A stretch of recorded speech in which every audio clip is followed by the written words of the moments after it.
स्वागत है आपका दिव्य हिमाचल टीवी में। मैं हूं दीक्षा शर्मा। शाम के 6 बज चुके हैं और प्रदेश की तमाम खबरों के साथ हम आपके समक्ष आ चुके हैं।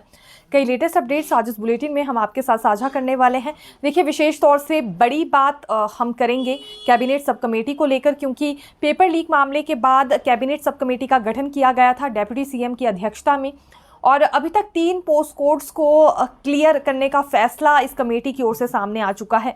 लेकिन दुखद बड़ी बात यह है कि अभी तक रिजल्ट किसी भी पोस्ट कोड में घोषित नहीं किया गया है। मामला कहां फंसा है? जो पिछले 2 पोस्ट कोड्स को लेकर भी यहां रिजल्ट घोषित करने की बात हुई थी, पोस्ट कोड 903 और 939 में, आखिरकार क्यों कैबिनेट में ये मामले नहीं जा पाए, आज इससे जुड़ी जानकारी हम आपको देने वाले हैं।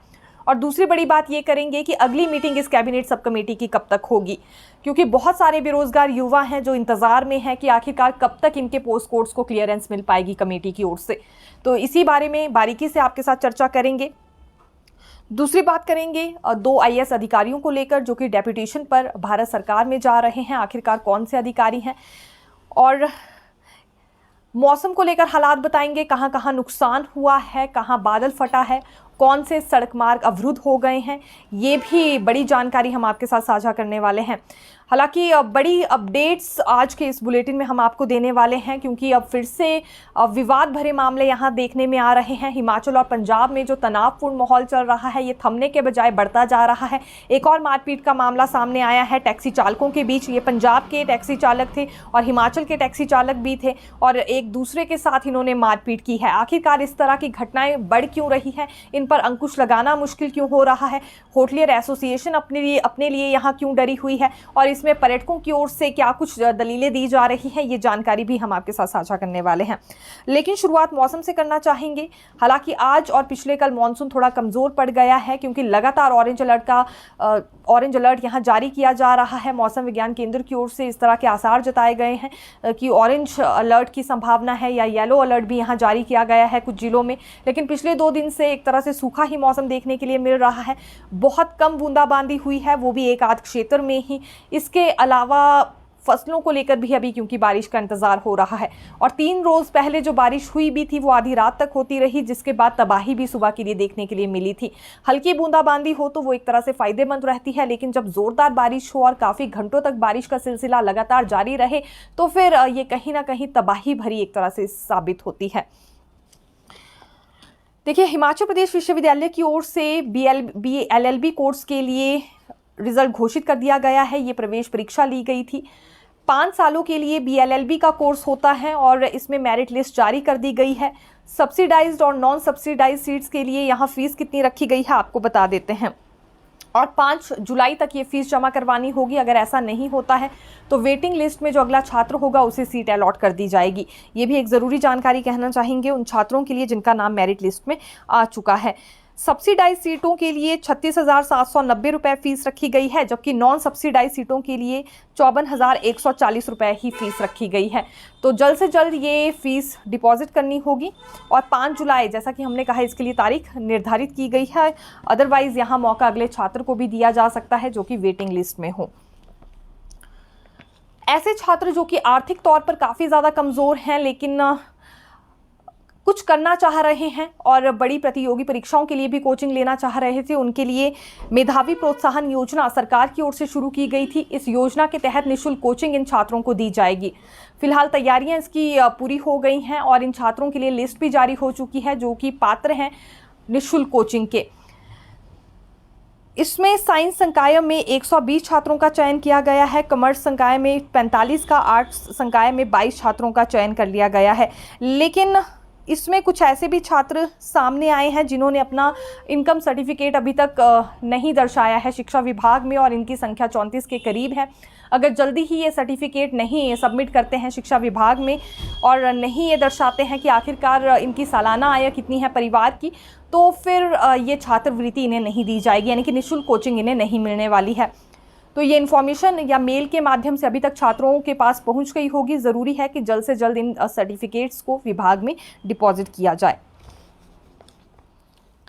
अब देखिए बारिश के चलते किस किस जिला में क्या नुकसान भरा मामला सामने आया है, ये जानकारी आपको दे देते हैं। सबसे बड़ी बात करना चाहेंगे किन्नौर को लेकर, क्योंकि यहाँ बांसपा नदी का जलस्तर काफ़ी ज़्यादा बढ़ गया था। हालांकि सतलुज में भी जलस्तर बढ़ गया था। 2 रोज़ पहले जिस तरह की बारिश हुई थी उसके बाद ये काफ़ी ज़्यादा चढ़ाव जलस्तर में आया है।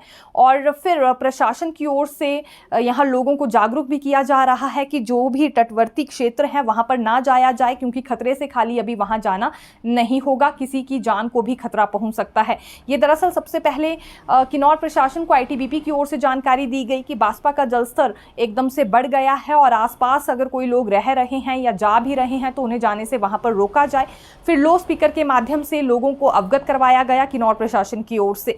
और इसी के साथ साथ सतलुज का भी जलस्तर काफ़ी बढ़ गया है। नदी नालों से इस वक्त जितना दूर रह सकते हैं उतना दूर रहिएगा अगर अपनी जान प्यारी है। देखिए बांसपा नदी का जलस्तर कल शाम 6 बजे तक बढ़ना शुरू हो गया था और धीरे धीरे रात 9 बजे तक ये 139 क्यूमैक्स तक पहुंच गया। सामान्य से ये 50 क्यूमैक्स ज़्यादा बताया जा रहा है। हालांकि फिर सुबह 6 बजे तक बांसपा नदी का जलस्तर घट गया था, घटकर 117 क्यूमैक्स तक ये पहुंच गया था। 139 से 117 तक ये पहुंच गया था। तो एक बड़ी जानकारी ये कहना चाहेंगे। और दूसरी बात, पांवटा साहिब में जो गुम्मा राजमार्ग है वो अभी भी बदहाल स्थिति में है। देखिए ये रास्ता बहाल नहीं हो पाया है, 3 दिन हो गए हैं, लोगों को परेशान होना पड़ रहा है। सैकड़ों पंचायतें ऐसी हैं जहां पर बेसिक नीड्स का सामान भी नहीं पहुंच पा रहा है। जैसे रसोई गैस की बात करें या अन्य खाद्य सामग्री की बात करें, वो आगे तक नहीं जा पा रही है। ये लोग बेहद परेशान चल रहे हैं। और इस बीच इन्होंने आरोप ये लगाया है कि जो कंपनीज हैं वो मनमाने ढंग से वहां पर खनन कर रही हैं। पहाड़ से पत्थर निकालने के लिए अवैज्ञानिक ढंग से वहां पर कटिंग की गई है, जिस वजह से पहाड़ी का ऊपरी हिस्सा नीचे आ गया है और ये सड़क पूरी तरह से मलबे में तब्दील हो गई है। 3 दिन से ये रास्ता बहाल नहीं हो पाया है। शिलाई के एसडीएम यहाँ जायजा लेने के लिए पहुंचे थे और लोगों में भारी रोष इस दौरान देखने के लिए मिल रहा है। अंधाधुंध खनन यहाँ पर की जा रही है, ये आरोप लोगों की ओर से लगाया जा रहा है। तो अभी 3 दिन के बाद भी ट्रैफिक के लिए इसे खोला नहीं गया है। बड़े बड़े पत्थर अभी भी नीचे आ रहे हैं। सैकड़ों पंचायतें काफ़ी ज़्यादा परेशान चल रही है। ये बड़ी बात हम कहना चाहेंगे। और तो और शिलाई और टिम्बी की जो सड़क है वो भी पूरी तरह से मलबे से भर चुकी है और बाकी के लिंक रोड्स पर भी इसका काफ़ी ज़्यादा असर देखने के लिए मिल रहा है, जिस वजह से लोगों ने अपनी परेशानी जाहिर की है। पांवटा साहिब के गिरिपार क्षेत्र राजपुर पंचायत में भी देर रात बादल फटने का मामला सामने आया। यहां हल्की हल्की बारिश हो रही थी और अचानक से फिर बादल फट गया, जिसके बाद एक स्थानीय मंदिर था जो कि पूरी तरह से मलबे में तब्दील हो गया है। इसके अलावा 2 सड़कें, एक राजपुर कंडेला और राजपुर कुलथीला सड़क का कुछ भाग भी बह गया है और बहुत सारे लोग यहाँ पर भी परेशान चल रहे हैं। एक तरह से अफरा तफरी यहाँ मच गई थी जब मंदिर पूरी तरह से मलबे में तब्दील हो गया और सड़कें इस तरह से बहने लगी। और गनीमत ये रही कि जो मलबा था वो गांव तक नहीं पहुंचा, नहीं तो गांव के लोगों को भी यहाँ पर काफ़ी ज़्यादा खतरा हो सकता था, जिस वजह से लोगों में काफ़ी ज़्यादा दहशत है। और सबसे ज़्यादा समस्या इन लोगों के लिए ये पैदा हो गई है कि देखिए जो पानी की पाइप है वो टूट गई है, बिजली की तारें भी टूट गई हैं। तो यानी कि बेसिक नीड से भी अभी इन्हें वंचित रहना पड़ रहा है। बिना बिजली बिना पानी के ही इन लोगों को गुजारा करना पड़ रहा है। जब तक मरम्मत नहीं हो जाती है परेशानी इनके लिए वहाँ पर बनी रहने वाली है। कहीं बादल फट रहा है तो कहीं पूरी तरह से सड़क मार्ग अवरुद्ध हो गए हैं और तीसरी ओर सैलानी हैं जो कि अपनी हरकतों से बाज नहीं आ रहे हैं। अब तो कम से कम सबक ले लेना चाहिए जिस तरह की वीडियो सोशल मीडिया पर वायरल हो रही हैं। अब देखिए मुंबई के लूनावाला झरने में एक पूरा परिवार बहकर रह गया। हालांकि मौसम खराब था, लेकिन मौसम खराब होने के बावजूद भी ये परिवार इस झरने में गया और वहाँ अटखेलियाँ कर रहे थे। अचानक से जलस्तर बढ़ा इस झरने का और उसके बाद हालात क्या हैं ये बिल्कुल आप वीडियो में देख सकते हैं। ऐसा ही मामला पहले हिमाचल में भी कई बार सामने आ चुका है और धौलाधार जहां पर एक बड़ा बोर्ड लगाया गया है चरान खड्ड में कि यहां आगे ना जाए और ख़ास तौर पर जब मौसम ख़राब हो तो बिल्कुल वहां जाने के लिए मनाही है, लेकिन उसके बावजूद भी सैलानी वहां मौत की डुबकी लगा रहे हैं। ये भी कुछ एक वीडियोज़ आज वायरल हुई है और ग्राउंड रिपोर्ट भी हमारे रिपोर्टर ने वहाँ से दिखाई है कि किस प्रकार से सैलानी मनाही के बावजूद भी आगे जा रहे हैं, पानी में डुबकियाँ लगा रहे हैं। हालांकि मौसम ख़राब है, किसी भी वक्त पर जलस्तर बढ़ सकता है, है। बांसपा और सतलुज का तो वैसे ही जलस्तर बढ़ा हुआ है, बाकी नदी नालों का और झरनों का यहाँ पर जलस्तर बढ़ते हुए समय नहीं लगेगा अगर एक जोरों की बारिश हो गई या हल्की बारिश भी अगर हो जाती है। तो ये बहुत ज़रूरी है कि पर्यटक इन बातों पर ध्यान दें, क्योंकि यहाँ माल के साथ साथ जान का भी नुकसान हो जाया करता है और बाकी लोगों के लिए भी ये समस्या होती है। पूरे क्षेत्र में एक तरह से दहशत का माहौल बन जाता है जब इस तरह की घटना सामने आती है। मना करने के बावजूद भी धौलाधार में चरान खड्ड में ये सैलानी डुबकी लगा रहे हैं, तो इससे ज़्यादा दुर्भाग्यपूर्ण और कुछ नहीं हो सकता। पंचायत चौकीदार की मौत पर हंगामा हो चुका है। ये कुछ रोज़ पहले पंचायत चौकीदार की मौत हुई थी और इन्होंने कोई जहरीला पदार्थ खा लिया था, जिसके बाद मौत का मामला सामने आया था। परिवारजनों की ओर से ये आरोप लगाया गया है कि पंचायत प्रतिनिधियों के दबाव में आकर इन्होंने इस तरह की हरकत की है। लेकिन अब पंचायत प्रतिनिधि ही ये मांग उठा रहे हैं उपायुक्त बिलासपुर से जाकर कि इस मामले की जाँच होनी चाहिए और बारीकी से हर पहलू पर जाँच की जाए, क्योंकि परिवार में कोई बहस इनकी हो गई थी, जिसके बाद पंचायत चौकीदार ने तंग आकर ये जहरीला पदार्थ खाया है और जो भी इसमें गुनहगार पाया जाता है उस पर उचित कार्रवाई होनी चाहिए। एक तरह से ये बवाल मच गया है। बिलासपुर सदर के तहत ये पंचायत चौकीदार ने दरअसल आत्महत्या कर ली थी, जिसके बाद दोनों ही वर्ग एक दूसरे पर आरोप लगा रहे हैं। परिवारजनों का कहना है कि इसमें पंचायत प्रतिनिधि ही संलिप्त हैं, इन्होंने एक षड्यंत्र रचा या दबाव एक तरह से चौकीदार पर बनाया। और अब पंचायत प्रतिनिधियों का कहना है कि परिवारजनों से ये काफ़ी ज़्यादा परेशान थे, जिस वजह से इन्होंने जहरीला पदार्थ खाया है। लेकिन अब जांच तो होकर ही रहेगी जब उपायुक्त के पास ये ज्ञापन पहुंच गया है और उसके बाद ही सच्चाई का पता चल पाएगा। देखिए, फिर टैक्सी चालकों में मारपीट का मामला सामने आया है। ये मनाली में पहले तो हिमाचल के एक टैक्सी चालक को पंजाब के टैक्सी चालकों ने मिलकर पीट दिया और उसके बाद फिर पंजाब के टैक्सी चालक को भी पीटा गया है। दोनों वीडियो सोशल मीडिया पर काफ़ी ज़्यादा वायरल हो रही हैं। लेकिन इस तरह की घटनाएं आखिरकार बार बार क्यों पेश आ रही हैं? एक राज्य के टैक्सी चालक यहाँ पहुँचते हैं और घेरकर फिर हिमाचल के टैक्सी चालक को पीट देते हैं। उसके बाद फिर हिमाचल के टैक्सी चालक भी इस तरह की रणनीति तैयार करते हैं और अगले टैक्सी ऑपरेटर को फिर पीटने का मामला सामने आता है।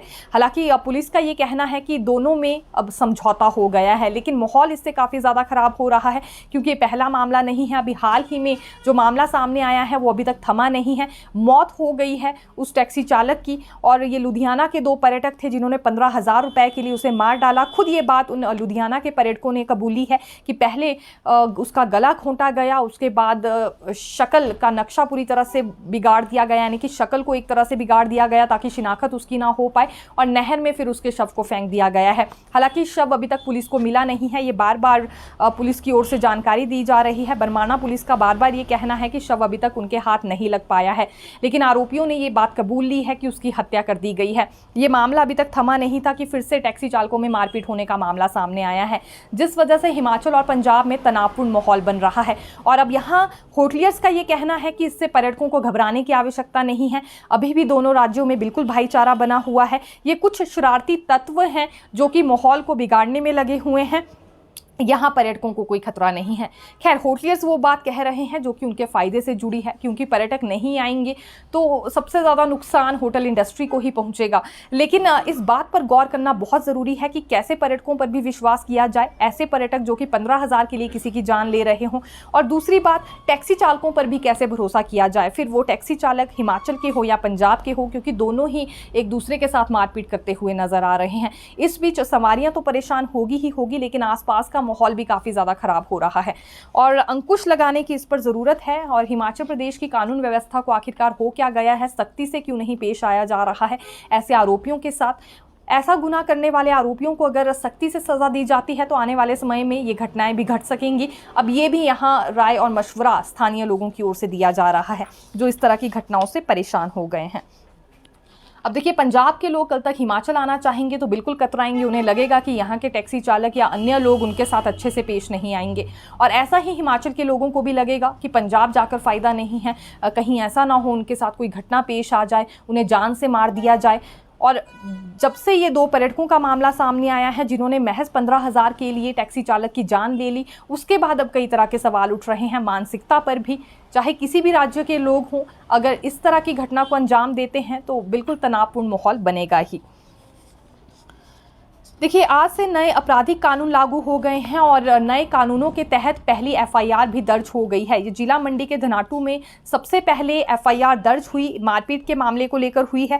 धाराओं में क्योंकि अब बदलाव कर दिया गया है नए आपराधिक कानूनों को लागू करने के बाद। तो देखिए बदलाव किस तरह का हुआ है, क्योंकि मारपीट का मामला था और इसमें धारा 126, 115, 352 और 351 लगाई गई है। जबकि इससे पहले अगर मारपीट का केस सामने आता था तो उसमें 341, 323, 504 और 506 आईपीसी के तहत मामला दर्ज किया जाता था। आज़ादी से पहले जो कानून बनाए गए थे वही अभी तक लागू किए जा रहे थे, लेकिन अब बदलाव कर दिया गया है और इसके लिए पहले ही पुलिस कर्मियों को प्रशिक्षण भी दे दिया गया था। सबसे पहले पुलिस थाना धनोटू में ये मामला दर्ज हुआ नए आपराधिक कानून के तहत और उसके बाद बाकी के 4 पुलिस थाना भी सामने आए हैं जहां पर नए आपराधिक कानूनों के तहत मामला दर्ज हो चुका है, जिसमें एक पुलिस थाना ढली है, सदर पुलिस थाना हमीरपुर है, ऊना जिला का पुलिस थाना है और पुलिस जिला नूरपुर भी है। यहाँ भी एक केस दर्ज हुआ है नए आपराधिक कानून के तहत। एचएस परीक्षा में बवाल हो गया है। यहाँ अभ्यर्थियों की ओर से शिकायत ये की जा रही है कि जो सिलेबस तय किया गया था उसके मुताबिक तो कोई भी सवाल नहीं आया, आउट ऑफ सिलेबस ही ये सभी सवाल पूछे गए थे, गणित आधार पर ये पूरा क्वेश्चन पेपर था। जबकि एचएस की परीक्षा एक तरह से ली जाती है योग्यता की जाँच करने के लिए कि उम्मीदवार की योग्यता है या नहीं है, लेकिन गणित आधार पर ये पूरा क्वेश्चन पेपर दिया गया था, इसलिए छात्रों को यानी कि जो अभ्यर्थी थे उन्हें ग्रेस मार्क्स दिए जाने चाहिए, ये मांग रखी गई है लोक सेवा आयोग से। हालांकि अक्सर इस तरह के मामले जब सामने आते हैं तो अनदेखी हो जाती है, लेकिन अब लोक सेवा आयोग यहाँ ग्रेस मार्क्स देता है या नहीं ये देखना होगा। और अगर कुछ एक को ज़्यादा ग्रेस मार्क्स दे दिए जाएंगे तो फिर बवाल होगा, फिर इन्हीं अभ्यर्थियों की ओर से कहा जाएगा कि ये अपना वो रैंक या वो स्कोर हासिल नहीं कर पाए क्योंकि कुछ एक के साथ भेदभाव हो गया है। तो इस पूरी सिचुएशन को लोक सेवा आयोग अब कैसे हैंडल करता है ये हमें देखना होगा। पिछले कल ही दरअसल ये एचएस की परीक्षा हुई है, इसके लिए 119 के करीब केंद्र तैयार किए गए थे। देखिए, नेता प्रतिपक्ष जयराम ठाकुर की ओर से आज 3 बड़े बयान दिए गए हैं। पहला दावा तो उन्होंने चुनावी जीत को लेकर किया है कि ये जो 3 अभी उपचुनाव हो रहे हैं इसमें भाजपा की ही जीत होने वाली है। दूसरी बात उन्होंने ये कही कि फ्री बिजली योजना बंद करने पर अब कांग्रेस की सरकार आ गई है। इन्होंने कहा था 300 यूनिट बिजली निःशुल्क देंगे, लेकिन जो 125 यूनिट बिजली भाजपा के समय में मुफ्त दी भी जा रही थी उसे भी बंद करने पर कांग्रेस की सरकार आ गई है। प्रदेश में जो आपराधिक घटनाएं हो रही हैं ये एक तरह से मित्रों की सरकार चल रही है, संरक्षण दिया जा रहा है आरोपियों को, तो कैसे ही इन सभी घटनाओं पर अंकुश लग पाएगा ये भी सवाल नेता प्रतिपक्ष ने किया है। साथ ही साथ ये आरोप भी सरकार पर लगाया है कि आरोपियों को ये कहीं ना कहीं संरक्षण दे रही है। देखिए, 2 आईएएस अधिकारी भारत सरकार में जा रहे हैं डेपुटेशन पर और इन्होंने इसके लिए राज्य सरकार से अनुमति भी मांग ली है। वर्तमान में छुट्टी पर चल रहे 1999 बैच के डॉक्टर अमनदीप गर्ग इसमें एक तो आईएएस अधिकारी हैं और दूसरे 2007 बैच की आईएएस अधिकारी शाइना मोल हैं। इन्होंने एनओसी के लिए अप्लाई किया है। हिमाचल सरकार से अनापत्ति प्रमाण पत्र मिलने के बाद भारत सरकार में इनकी पोस्टिंग की प्रक्रिया शुरू होगी। दूसरी बड़ी बात ये करना चाहेंगे कि भले ही एक और अफसरों की कमी हो, लेकिन दूसरी ओर अच्छी बात ये भी है कि 2004 बैच की आईएएस अधिकारी Priyanka Basu Ingty child care leave से वापस लौट आई हैं। राज्य सरकार में अब जल्दी अपना काम संभालेंगी। 5 जून 2023 से ये अवकाश पर थी। इसके साथ ही गवर्नर के सचिव के पद की जिम्मेदारी अब राज्य सरकार ने अधिकारी सीपी वर्मा को दे दी है। ये भी एक अच्छी अपडेट और बड़ी अपडेट कहना चाहेंगे अधिकारियों से जुड़ी, जो कि हम आपके लिए लेकर आए थे।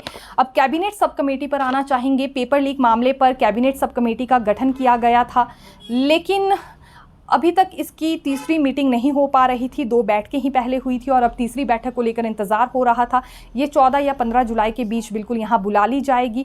इससे पहले पोस्ट कोड 903 और 939 को लेकर चर्चा हुई थी और क्लियरेंस भी इस मामले में कमेटी की ओर से दे दी गई थी, लेकिन फिर भी कैबिनेट में ये मामला नहीं गया और कारण उसका ये है कि जो मिनट्स थे वो साइन नहीं करवाए गए थे। लेकिन अब राजस्व मंत्री जगत सिंह नेगी के लौटते ही कार्मिक विभाग ने ये मिनट साइन करवा लिए हैं। अगली कैबिनेट में ये मामला जाएगा। जब कैबिनेट से मंजूरी मिलेगी तो अगली प्रक्रिया इसमें पूरी हो पाएगी, यानी कि कार्मिक विभाग के पास फाइल जाएगी और कार्मिक विभाग से राज्य चयन आयोग को जिम्मेदारी दे दी जाएगी कि इन पोस्ट कोड्स में रिजल्ट घोषित कर दिया जाए, जितने कल्प्रिट्स हैं उतनी सीटें खाली छोड़कर, जैसा कि कैबिनेट सब कमेटी ने फैसला लिया था।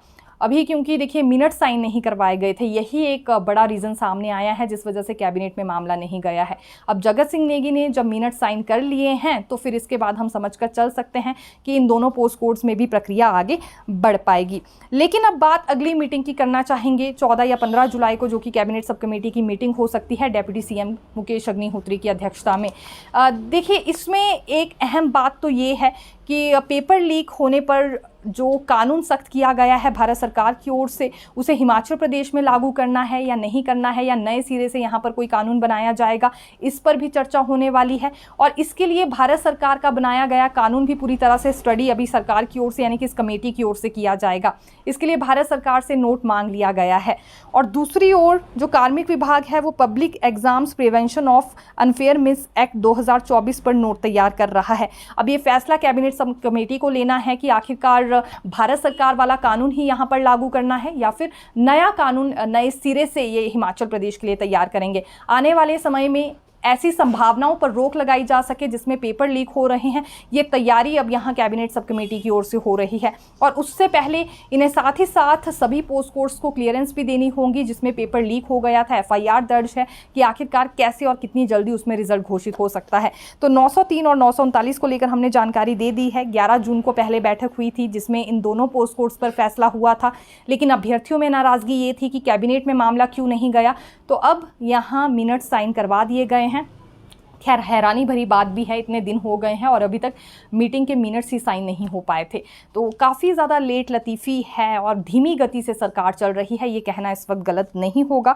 लेकिन अब जल्दी ही बाकी पोस्ट कोड्स को लेकर भी चर्चा होने वाली है और अपडेट सामने आ सकती है। और इसी बीच भारत सरकार के सख्त कानून को लेकर भी यहाँ स्टडी की जा रही है जिससे आने वाले समय में अंकुश लगाया जा सके ऐसी पेपर लीक घटनाओं पर। देखिए हिमाचल प्रदेश विश्वविद्यालय की ओर से PhD की प्रवेश परीक्षा करवाई गई थी शारीरिक शिक्षा के लिए, इसे रद्द कर दिया गया है। सिर्फ शारीरिक शिक्षा वाली PhD प्रवेश परीक्षा रद्द हुई है। कारण ये है कि विश्वविद्यालय की ओर से UGC के विपरीत नियमों का इस्तेमाल किया गया था, यानी कि UGC नियमों के विपरीत जाकर ये परीक्षा करवा दी गई थी और 10 के करीब अभ्यर्थियों ने ये शिकायत की थी, जिसके बाद कोर्ट ने भी ये पाया कि UGC नियमों को पूरी तरह से फॉलो नहीं किया गया है परीक्षा में। अब इस परीक्षा को रद्द करने के आदेश जारी हो गए हैं। विश्वविद्यालय को नए सिरे से PhD प्रवेश परीक्षा शारीरिक शिक्षा के लिए करवाई जाएगी। तो फिर मिलेंगे नई खबर के साथ, देखते रहिए दिव्य हिमाचल टीवी। धन्यवाद।